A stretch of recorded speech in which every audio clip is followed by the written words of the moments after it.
I'm glad to see you all out tonight enjoying this special occasion. I am Renetta. I am reliable, energetic, ambitious, nice, enthusiastic, trustworthy team player who's always adaptable.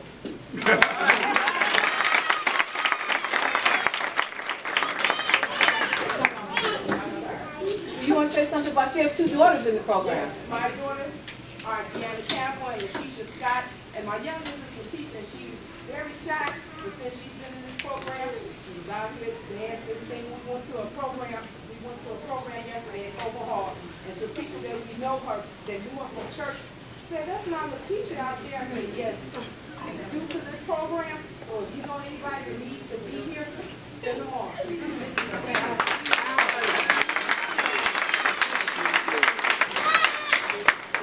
Anyone else? Yes. Okay. My name is Debbie Smith. I'm Jessica Smith's mother. I am the delightful Debbie. Jessica has only been in this program like 1 month. And my daughter has really changed her life. And I'm glad, thankful for Sharon and all these other mothers that I got her in there. Thank you, Sharon. Is that it? That's the treasure right there. All right. I'm Angie. Is that Florida, Angie? I'm Angie, Mommy's mom. I'm also nice, generous, intelligent, and excited. And due to Sharon, my daughter is her attitude is wonderful. This program has been so much for my baby. She's happy. She's smiling at folks she don't even know. You know, she's counting calories. She's doing everything she needs to do for herself. So thanks again, Michelle. Oh, you're welcome.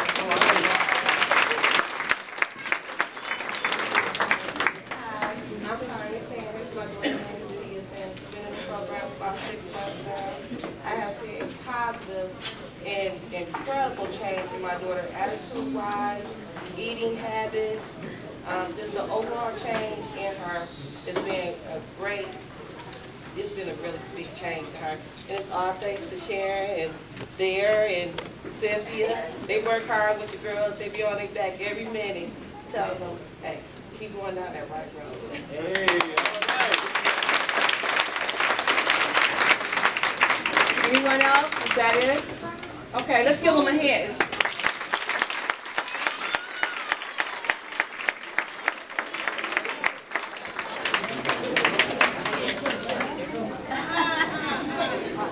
I want to give you a brief history of Full and Fabulous. We started in 1982 with a borrowed $200 and a dream. And I only realized, or I was only told, that it was my purpose in life by my pastor, Reverend Cooper. Reverend Willie and Liska Cooper. So let's give them a hand.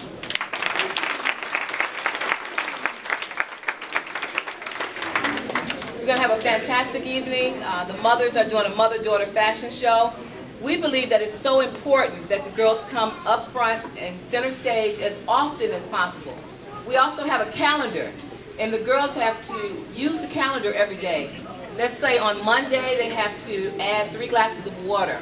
On Tuesday, they have to do 25 sit-ups, 50 sit-ups. Every day is something totally different. Also, they have to drink half their body weight in water. And that's a hard thing to do sometimes when you don't drink water. But if you do that, you'll start to flush your kidney and lose weight and those kinds of things. And so when we crown our Miss Debutante today, that's the young lady who has called in. And I wish I had my tape here. You can hear them on the telephone. They just call me every day. What did you do today? Well, I drank 6 glasses of water, and so they're really getting into the habit of a lifestyle change.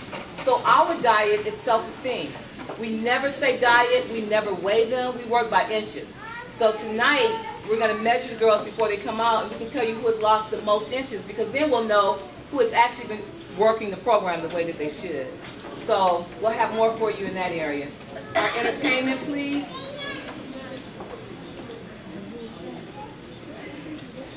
Excuse me, ma'am. She the entertainer. Since our entertainment is not ready, I'd like to introduce our keynote speaker. I'm so thrilled and happy to have her here today. It's Carolyn Clifford from Channel 7, the health reporter from Channel 7. Back in November when we had our Health, Beauty, and Self-Esteem Expo, Ms. Clifford came out and interviewed us, and the interview was a very interesting interview. Since 1982, I've been interviewed about 45 times. I've been on Geraldo when he was around, Jerry Springer before he got crazy, and some other local talk shows. But no one has asked us the question about sexuality in the plus-size woman. So I thought that was a good thing to ask about. Because even though we sit here and we don't say anything, that's something that we should talk about. How to look beautiful when you take your clothes off, or when you're putting them on. How to wear the right underclothes. And I just want to say that women who are full-figured, like myself, should have on cotton bras. The cottons can take the weight, and they have good straps. And those are the kinds of things that we teach our girls so that we can make sure that they're young ladies when they become old enough to be young ladies. So I'd like to introduce Carolyn Clifford. I didn't have your bio here, but thank you so much for coming.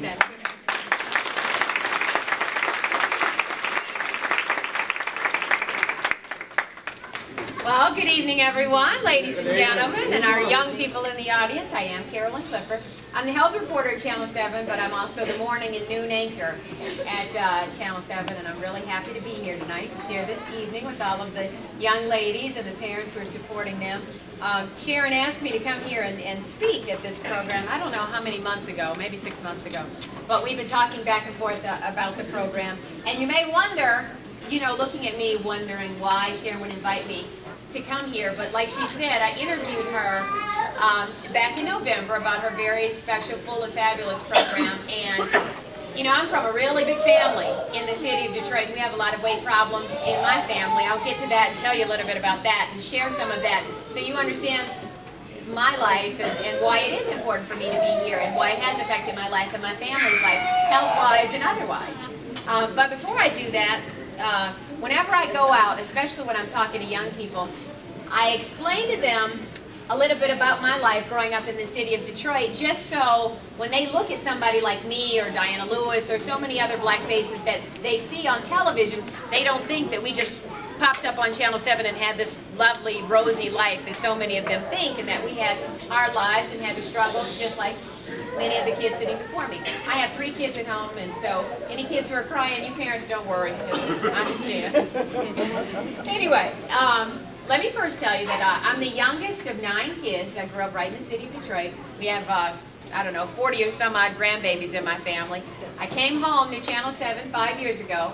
I struggled a long time trying to make it home, but I think when I interviewed 5 years ago, I told them I had such a big family that I have a ready-made audience, and if they hired me, the ratings would go up really quickly, and I think that worked. So I was really happy that they hired me 5 years ago. Now, I said I'm the youngest of 9 kids, but many, many years ago, my mother adopted one other child, so I have to say I'm one of 10 kids. I have a 19-year-old beautiful adopted sister at home. She had really been abused as a young child, so I'm really of a family of 10 kids, and I thank God that my mother saved her and that she's in our lives as well. Now, growing up in the city of Detroit, my father was an alcoholic, and what I tell young kids was a batterer, which means he beat on my mother, which wasn't a very good thing. And growing up in the city of Detroit, my mother had to make a really tough decision with 9 kids. I think you can hear me without this microphone. This microphone's not really helping me, so I'm going to put that down. Oh, wait, what? Hold it really close? Oh, that's better. Yeah, you can hear me much better now. Yeah. Okay, I'll hold it up then. So my mother had to make a really tough decision with 9 kids at home, with a man beating on her and threatening her kids and being really violent at home. She had to make a really tough decision and decide whether to get us out of that situation or to stay in that situation. And by the grace of God and a lot of tears and a lot of prayers, she decided that she would leave that situation. My father threw a plate at my sister one time and almost sliced her face open. And